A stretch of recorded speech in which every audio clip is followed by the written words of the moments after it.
are a pair of Allen Edmonds Fifth Ave cap toe Oxfords. As you can see, I have worked on them in the past with putting darker wax on them just to change the patina up a little bit. However, I'm going to strip all of the patina off and actually do a leather dye to the front caps of the toe. Through this video, you're going to see the transformation of the entire thing from start to finish, so stay tuned. As always, you want to make sure you're brushing a lot of the dirt and dust off the shoe before you begin to apply any waxes or cream polishes.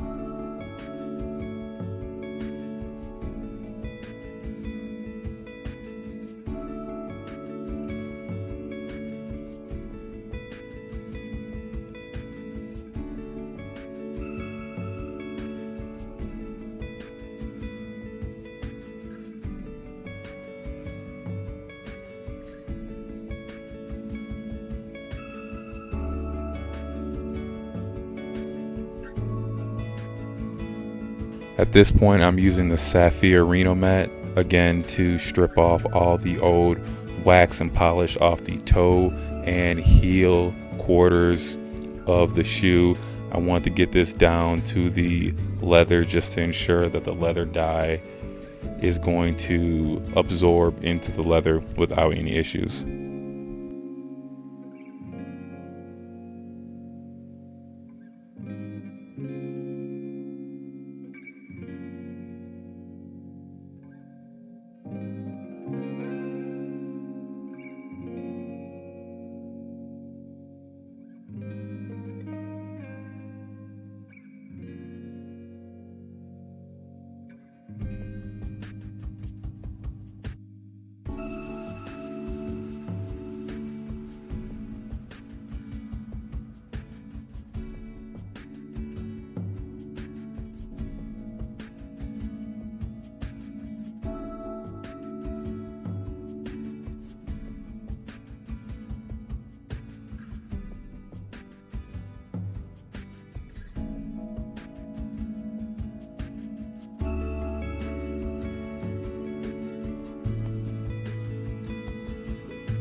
At this point, I decided to use the nail polish remover instead of the Rhino-Mat. I wasn't getting a lot off.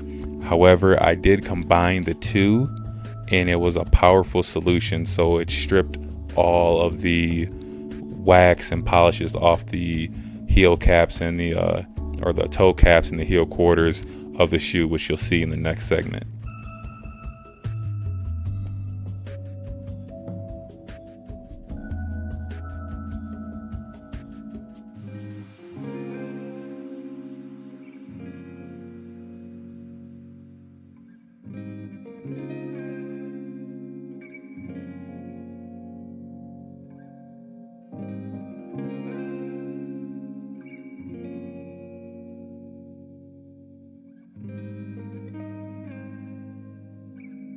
Once all the wax and cream polish has been removed from the shoe, you will need to use Sapphire Renovateur to rehydrate and add some of the nourishment and creams back into the leather, just because you stripped a lot of it off with the harsher products that you use as far as the nail polish remover and the Sapphire Rhino-Mat.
Once you have applied the Sapphire Rhino-Matte, you want to make sure that you're giving the shoe a thorough brushing with a horse-haired brush, whether it most likely a pig bristle or boar bristle brush, something a little harder, just to bring the waxes to a soft shine on your shoe.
Once you've brushed off the Sapphire Rhino-Matte, you can now move to the Sapphire Teacher Francesse, which is the leather dye.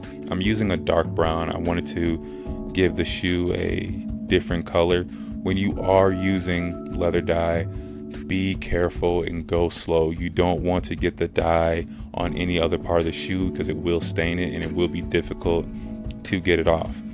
Now, if you want to create a nice transition from the toe cap back to the vamp, you can apply the leather dye a little heavy in the toe cap. However, you want to dab the brush as you move back, as you can see what I'm doing on both pairs of shoes, because you don't want such a hard contrast between the toe cap and the transition to the vamp of the shoe.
Once you're done with the leather shoe dye, I'm moving to the Sapphire Baroud de Crew with the color burgundy. I want these shoes to be as red as possible. I want them to be more of a statement or a standout shoe.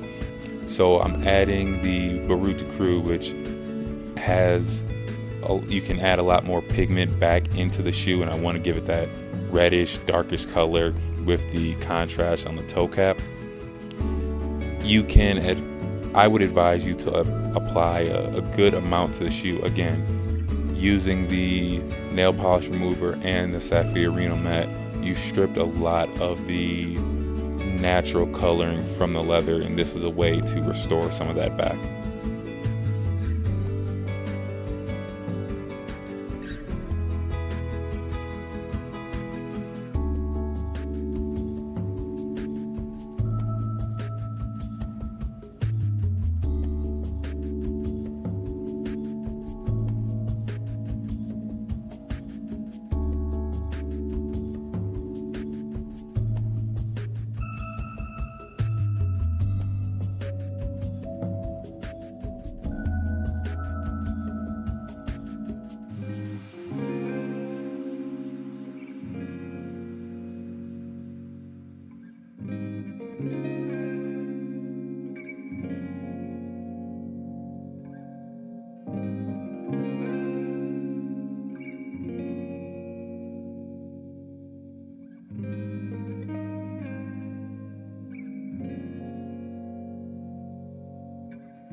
Once you've applied the Saphir Baruta Crew, make sure to give the shoe a good brushing again to bring a lot of those waxes to the surface to give it a soft shine.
I'm using the Allen Edmonds Oxblood Color Shoe Cream.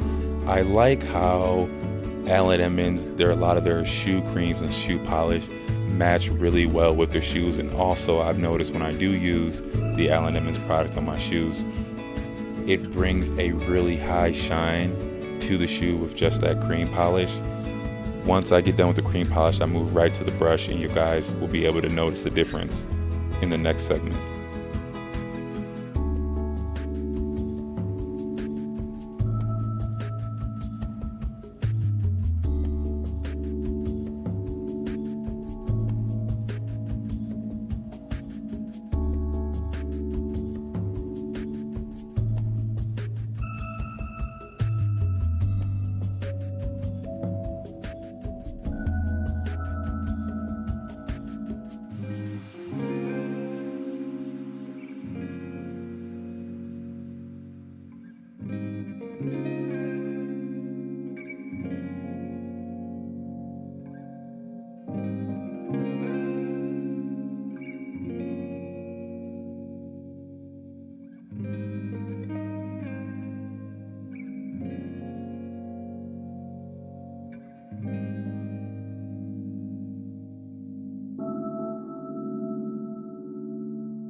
Always make sure to brush thoroughly after adding any cream or wax polishes.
Once I'm done adding the Sapphire Pate Deluxe, this is going to add again a protective layer to the shoe. If you notice after using the Allen Edmonds product how much of a higher shine these Fifth Avenues have.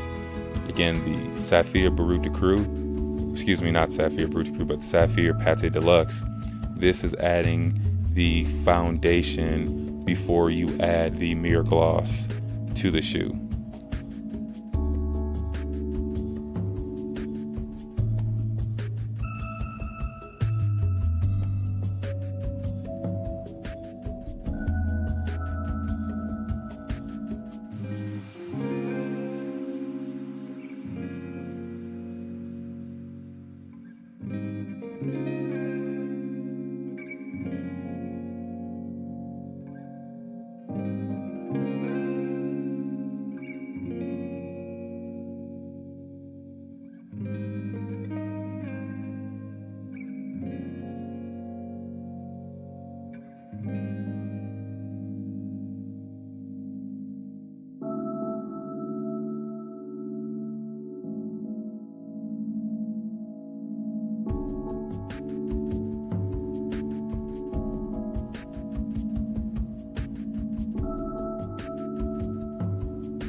At this point, I'm using the Sapphire Mirror Gloss in dark brown for the toe caps of the shoe. I also have a tin of ice water to use.